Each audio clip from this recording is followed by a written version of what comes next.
Muitas situações que a gente passa faz pensar assim, será que eu mereço isso que eu estou recebendo? Tem gente que fala assim, eu só faço bem e nada dá certo na minha vida. Pois é, Sol, será que o pensamento tem influência, tem consequências na nossa vida? Você atrai aquilo que merece? Será? Ele está aqui para tirar as nossas dúvidas. Ele que é um grande cara, Thiago Lousas, que é psicanalista, que é coach, que entende tudo de mente. Obrigada, Ti. Obrigada por estar aqui com a gente, viu? Thiago. Obrigada, fica aqui. Bom, a gente estava conversando lá fora, daqui a pouquinho a gente vai mostrar a nossa enquete, assim que retomarmos o espelhamento. Tiago, a primeira pergunta é justamente assim, a gente realmente colhe aquilo que a gente planta? É sempre na vida? Isso é regra? A vida é ação e reação? A gente tem que entender uma coisa dentro da nossa psique, né? A gente sempre vai procurar a homeostase. Então, quando eu tenho um desequilíbrio interno, né, alguma coisa, alguma mágoa, alguma culpa, alguma frustração que me acontece no processo da vida que é inerente, eu vou tentar compensar externamente, né? Então vamos dizer que eu tenho lá um menos 10 de carência por alguma coisa que eu sofri na minha infância, na minha adolescência, na minha criação. Se eu tenho menos 10 de carência internamente, eu vou tentar suprir com mais 10 para minha vida ficar equilibrada, correto? E por exemplo, essa carência, o que acontece? Às vezes eu procuro um relacionamento um pouco mais abusivo, às vezes eu procuro um relacionamento que às vezes a pessoa não me trata bem, mas eu me sujeito àquilo porque ela me dá alguns ganhos, às vezes um ganho familiar, que eu gosto de ter uma família, que eu quero ter uma família, ou um ganho financeiro, um ganho afetivo. Então, de certa troca. É a troca. Mas a gente às vezes faz sem perceber isso. A gente às vezes não percebe esse movimento porque esse movimento ele está inconsciente. Esses sentimentos, eles são mascarados de forma inconsciente. É uma compensação que tentamos nos dar. É totalmente uma compensação. Então a gente sempre vai fazer essa troca para o nosso equilíbrio, nosso sistema psíquico sempre ficar em homeostase. A gente precisa de equilíbrio, né, para viver. Então se eu estou desequilibrado internamente, eu vou procurar algum externo para fazer essa compensação. Entendi. Muitas vezes, olha, até de um relacionamento abusivo a gente vai falar sobre isso. Mas vamos espelhar, Prodígio, como é que tá a nossa você enquete pode participar aí? da nossa enquete pelo Instagram, @Falando Nisso Band, muito fácil, é só entrar lá que já está as perguntas para você participar conosco. Você acha que a gente atrai aquilo que merece? 86% das pessoas, Dr. Lousas, acha que sim, que a gente atrai, os nossos pensamentos atraem as coisas. A segunda pergunta que fizemos, e se não houver amanhã? Essa é forte, hein? E se não houver amanhã? Você foi feliz hoje? 82% das pessoas dizem que sim. Olha que coisa boa. Isso é muito bom. Agora, a questão, nós abrimos o programa com uma mensagem muitas vezes do apego ao passado e da preocupação com o futuro, né? E muitas pessoas se arrependem daquilo que elas fizeram no passado. Sim. Mesmo se a gente se arrepender, seja qual for o ato que a gente cometeu, eu vou colher lá na frente, o arrependimento, ele zera essa colheita negativa ou não? É bem legal a sua pergunta, porque a gente só se arrepende de alguma coisa que a gente sente culpado, certo? Se houver a culpa e eu ficar guardando essa culpa, ela vai ter esse processo de compensação. Agora, se eu tenho a culpa e me arrependo daquilo que eu fiz, lógico, o arrependimento tem que ser verdadeiro, porque todo arrependimento ele gera uma mudança de postura. Então, se eu fiz alguma coisa, me arrependi e mudei a postura, óbvio que ali lá na frente eu não vou ter que mais fazer essa compensação, porque eu eliminei aquela culpa. A culpa só serve para uma coisa, para gerar arrependimento e só. De caso contrário, ela vai causar esse transtorno mesmo que a gente tem. A gente sabe hoje que com doenças psicossomáticas isso gera algumas outras coisas. Por exemplo, culpas, mágoas, como eu disse, ele vai gerar câncer. A gente já tem alguns estudos avançados nesse sentido que gera doenças mesmo se a gente ficar guardando esses sentimentos que não são tão bons. Quer dizer, então é aquela coisa, se arrepender de verdade através de ações e não só de palavras, você faz uma colheita mais saudável. Olha só, colheita saudável, bom termo só. Daqui a pouco você continua tirando as suas dúvidas com o Thiago Lousas, mas agora é hora de ficar bem informado com as notícias da redação. Antes de conferir aí o WhatsApp, vamos conferir a pergunta da Martinha. Oi pessoal, tô falando nisso, boa tarde, beijinho. Meu nome é Marta e a minha dúvida é a seguinte: quando eu quero atrair alguma coisa, eu penso naquilo e solto, ou eu fico pensando todo dia até conseguir? Qual que é o certo? Pensar e soltar ou pensar e ficar fixo nisso? Obrigada, beijão para todos. Boa pergunta, Martim. Meu pai Quantos dizia beijos? que Deus não é surdo. Pediu uma Sim. vez, está pedido. Deus não é surdo. A física, engraçado que a física quântica fala sobre isso, né? E tem até uma das leis universais que fala que a intenção ela é maior que o desejo. Então, quando você tem a intenção, se você realmente quer aquilo de verdade, você não precisa ficar procurando aquilo e ficar indo atrás. Realmente tenha a intenção e saiba que você tem o melhor propósito para aquilo. Então, pensa, tenha a intenção e solta. Deixa que o universo trabalhe. A gente muitas vezes tem a mania de ficar querendo que aconteça no nosso tempo, né? Mas a gente sabe que nem sempre tudo acontece no nosso tempo. Tudo tem um propósito por trás. O universo é sábio por conta disso, né? Mas e aquelas afirmações? Muitas linhas pregam aquelas afirmações. Eu sou feliz, eu sou feliz, eu sou feliz. Eu sou rica, eu sou rica, eu sou rica. Eu sou saudável. Eu tenho meu príncipe encantado.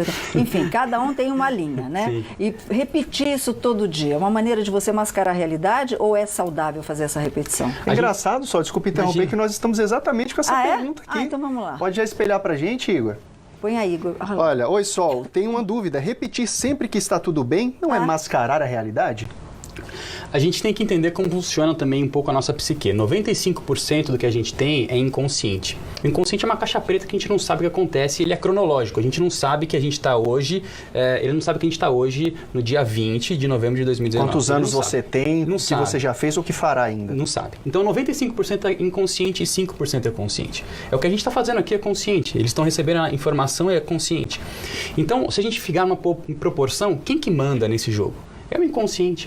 Se a gente ficar repetindo as afirmações, eu sou bom, eu sou feliz, eu quero isso, eu vou ter aquilo, eu vou conquistar, que tenha dinheiro no banco, enfim, tá no campo consciente. Só que eu tenho que ver o que está no meu campo inconsciente. Quais são os traumas, quais são as crenças, o que eu desenvolvi, As o que está limitações as que estão escondidas. que estão escondidas, porque muitas vezes eu quero, mas eu não vou conseguir porque alguma coisa no meu inconsciente me trava.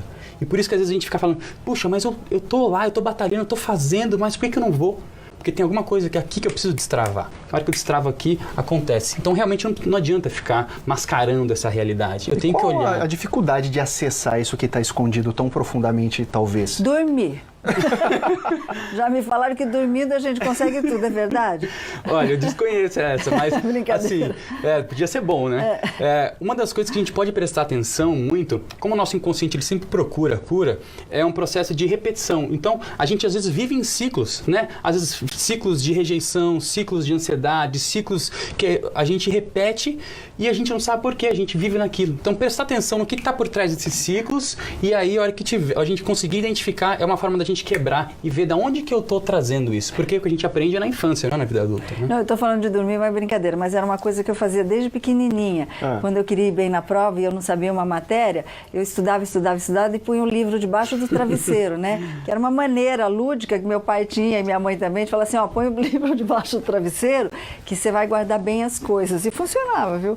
Quer dizer, funcionava porque eu estudava, mas hoje eu entendo isso, entendeu? Se funcionava, o que importa é isso, não é só o que funciona. Bom, vamos conferir a pergunta que a Gabi mandou pelo WhatsApp. Olá, tudo bem? Eu me chamo Gabriela Carvalho. E a minha pergunta é, queria saber se o estado de espírito da pessoa, se ela pensar positivo, se ela for animada, facilita ela alcançar o que ela tanto deseja. Isso é possível ou é viagem da minha cabeça?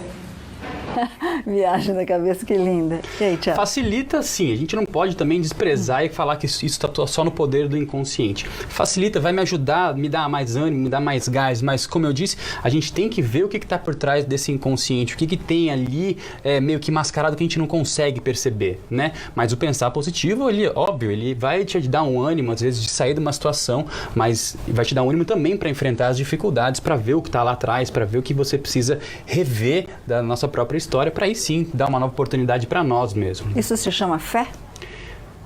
Alguns podem chamar de fé. A fé, cada um tem a sua. Cada religião tem a sua. Sim. E tem gente que não tem religião e tem a sua própria fé, né? A fé está muito ligada, se eu pudesse colocar, está muito ligada ao que eu acredito em mim, ao que eu acredito também dentro do próprio universo que a gente está estabelecido, né? Se eu acredito numa força maior, né? A gente não sabe se é Deus, se não é. Cada um tem a sua fé, tem a sua crença, mas é acreditar no que a gente às vezes não está sozinho. A gente não está caminhando só. Tem alguma energia guias, alguma coisa Claro. que nos rege por trás. Né? Exatamente. Perguntinha? Temos perguntinha, Sol. Boa tarde, Sol e Eugênio. Eu sou uma pessoa do bem. No entanto, nada dá certo na minha vida. Planto bem, colho mal. Me ajudem. A Renata, ela é de Bauru. Renata, tem que ver, tem que entender mais ou menos o que você pode estar guardando aí. Vou sempre bater na palavra inconsciente, que é o que está ali, né? Fazer o bem, obviamente, ser uma pessoa boa, isso vai te ajudar a ter assim, algumas coisas próximas de você, né? Mas tem que entender o que está por trás disso, né? Será que realmente você não está se sabotando ao ponto de ter que fazer o bem, mas às vezes você não se permite ser feliz, às vezes você não se permite receber alguma coisa? A lei da vida ela é de dar e receber. Então a gente tem que, ao mesmo tempo dar, a gente também tem que aprender a receber. Esse é um mecanismo que a gente tem que sempre colocar na balança. Não adianta só eu querer receber ou querer só dar, porque alguma coisa vai ficar contrabalanceada nisso. Né? Entendi. Bom, eu não estou conseguindo espelhar aqui, mas vamos lá, vou fazer a pergunta da Silvia Regina. Ela está aqui, ela diz a seguinte: como fazer para aceitar a morte do meu filho? Existe alguma técnica, ela põe aqui, para enganar o cérebro? Nossos sentimentos, viu, Silvia? Meus sentimentos. Ela já coloca enganar, né? Porque ela enganar. sabe que superar... É uma dor, obviamente, extremamente... a gente não pode nem comparar, porque é um processo reverso do ciclo natural da vida, né? O que a gente pode fazer é ter a compreensão, talvez que a gente estava falando aqui, de alguma coisa, de uma força maior, que cada um teve seu tempo, cada um teve a sua missão aqui na Terra, cada um teve o seu propósito bem estabelecido aqui, né? E a partir daí a gente conseguir fazer, caminhar, e eu tenho certeza, isso não vale só para quem perdeu um filho, mas eu acho que para quem perdeu um parental, honrar a vida dessa pessoa que foi aqui na Terra, né? Se a gente conseguir honrar essa pessoa que a gente ama aqui, fazendo bem, estando bem, eu acho que isso é uma boa forma da gente conseguir valorizar aqueles que a gente sente saudade. Exatamente. Ela põe aqui, obrigada, está muito difícil. Silvia, muitas vezes, linda, a gente precisa atravessar esse deserto, né? Muitas vezes a gente não sabe atravessar esse deserto sozinha. Então, não é vergonha nenhuma procurar ajuda, tá? Algumas pessoas estão pedindo o telefone, o contato do Tiago, eu pus aqui no nosso Facebook. Liga, bate um papo, entra no Instagram dele, que está aqui na telinha, o Instagram. Quem sabe isso pode aliviar um pouquinho a sua alma e seu coração. E força, viu, minha linda? Eu sei bem o que você está passando. Nós temos mais uma perguntinha aqui, Vamos Sol. lá, Gênio. De Belo Horizonte essa pergunta. Boa tarde. Belo Horizonte. Por que muitas vezes quem planta o mal demora para receber aquilo que merece? É o Edson, aqui no de Belo Horizonte. Eu acho que ele está falando de alguns de Brasília. Pode ser. Muitas das vezes até a gente pode comparar um pouco ao Instagram, né? Que é uma ferramenta social que a gente vê muito ali, é a capa do livro, mas a gente não vê o que está dentro, né? A gente não sabe às vezes se a pessoa tem algum processo depressivo, ou se ela tem alguma insônia, tem alguma coisa que ela não se sente bem, né? A gente tem que levar em consideração que todos nós temos um campo moral dentro de nós. Então qualquer coisa que a gente faça, de certa forma, isso vai bater no nosso campo moral, né? Algumas pessoas acusam mais, vamos dizer, o golpe, tem outras que não acusam tanto. A gente não está falando aqui de psicopatia, que é uma outra coisa, né? Um outro diagnóstico. Mas a gente tem que também entender que aquela pessoa tem a vida pessoal dela, né? Às vezes ela perdeu, às vezes, um filho, e a gente não sabe por quê. Às vezes ela adquiriu uma doença, a gente não sabe, né? Então, alguma coisa tá desorganizado ali no sistema dela, né? Então, a gente tem que prestar atenção nisso. Não julgar, não ver só ali que ela, às vezes, não está recebendo mal. Às vezes, ela não está recebendo o que ela transparece. Mas, às vezes, no fundo, alguma coisa vai vir. Pode ter certeza que o universo é sábio nesse sentido e o inconsciente ele vai fazer com que você tenha essa reparação também. Tem uma mãe aqui, que eu comentei com você no intervalo, ela pediu para não se identificar, então não vou falar. Falar só a cidade dela, que é de Belo Horizonte também. Olha só. Ela disse que ela sempre maltratou muito a mãe dela, que ela tem consciência disso. A mãe dela não está mais entre a gente e que hoje ela recebe esses mesmos maus tratos da filha dela. E ela quer saber como é que ela pode lidar com essa situação. Ela se arrepende. Sim. Se arrepender verdadeiramente, né? Que nem a gente colocou no bloco anterior. Se arrepender verdadeiramente. Entender que naquela época ela fazia aquilo por algum determinado tipo de questão e ela tinha aquela consciência naquele momento, né? Se ela não se arrepender e não mudar de postura, ela vai continuar sendo permissiva pela filha dela, porque é uma forma de reparar o que ela fez com a mãe. Ela vai estar permitindo que a filha faça com ela. Aquilo que você comentou no começo, Isso. o relacionamento abusivo. Isso. Acaba sendo um relacionamento abusivo. Pais e filhos também existem, né? Ela então, inconscientemente permite que a filha a machuque como ela machucava porque a mãe. ela sente talvez ela quer muita... se punir, talvez. Sim, se punir porque talvez ela sinta muita culpa do que ela fez com a mãe. Então, se arrependa, você deu o que você podia dar de melhor e a tua mãe, não tenho dúvida, ela te ama e te amou, porque não dá pra... Talvez vocês que são pais, não sei quem que é pai, eu não sou ainda, mas a gente sempre ouve de que o instinto materno e paterno é uma coisa fora do comum. Transcende. Então ela amou você do jeito que você era e você também a ama do jeito que ela é. Mas por alguns motivos, alguma consciência que você estava naquele momento, você teve aquela oportunidade, aquela atitude. Se perdoe, ninguém tá te julgando por isso. Quem tá te julgando é você. E você não tem nem o direito de fazer isso com você mesmo. Exatamente. Se perdoar é o primeiro passo. E vale lembrar, um toque muito legal que o Tiago deu. Não se permita ser agredido. Eu sempre digo para todo mundo e para mim mesmo, os outros só fazem para você aquilo que você permite que eles façam, que as pessoas façam. Então não se permita. Também. Tem mais uma perguntinha antes da enquete? Temos, Sol. Vamos lá. Olha só, oi gente, parabéns pelo programa, muito obrigado. Obrigada. Como mudar as crenças negativas que carregamos muitas vezes dos nossos pais? É a pergunta da Marta Silva de Cachoeira Paulista. Boa pergunta. Como mudar Hereditariedade de pensamento. Hereditariedade de pensamento, né? A gente tende a repetir sempre os padrões dos nossos pais, porque nós, como criança, nós somos constituídos por ele, né? A criança é constituída pelo olhar do adulto e a gente sempre tende a repetir os mesmos comportamentos, os mesmos ciclos, porque eu vou repetir porque eu quero ser aceito. Então, como eu vejo que o meu pai faz aquele comportamento, ele aceita aquilo, é uma forma de eu também ter o amor dele. Então, eu vou sempre repetir isso. Identificar primeiro o que é, né? E eu sempre falo dentro de consultório, eu sempre bato nisso. No sentido de, olha para os seus pais, como eles foram constituídos, né? Como eles foram constituídos é como eu vou ser constituído. E a partir desse momento eu vejo os ciclos que também, de novo, me repetem e aí eu consegui ter uma análise sobre isso e mudar. E muitas vezes eu volto a repetir, precisa de ajuda. A gente não consegue fazer sozinho, não. Psicanalista, psiquiatra, eles estão aqui para nos ajudar, psicólogos, né? É isso aí. Estão Thiago, longe de serem médicos de louco, né? Só como você sempre fala. Vamos ver como é que está a nossa enquete? Vamos, com certeza. @falando nisso Band, você pode participar ainda e ver o resultado principalmente, né? Vamos lá. Você acha que a gente atrai aquilo que merece? 63% das pessoas acredita que sim. E se não houver amanhã, você foi feliz hoje? 81% das pessoas foi feliz hoje. Muito legal. Tiago, quero agradecer demais a sua participação. Já combinamos outros programas. Seja muito bem-vindo à família do Falando Nisso. Eu que agradeço a vocês a oportunidade de estar aqui e faço um convite também pro pessoal. Amanhã eu vou dar um workshop que vai ser gratuito. Quem quiser se inscrever, tá no link do meu Instagram lá, só se inscrever que tem vagas ainda.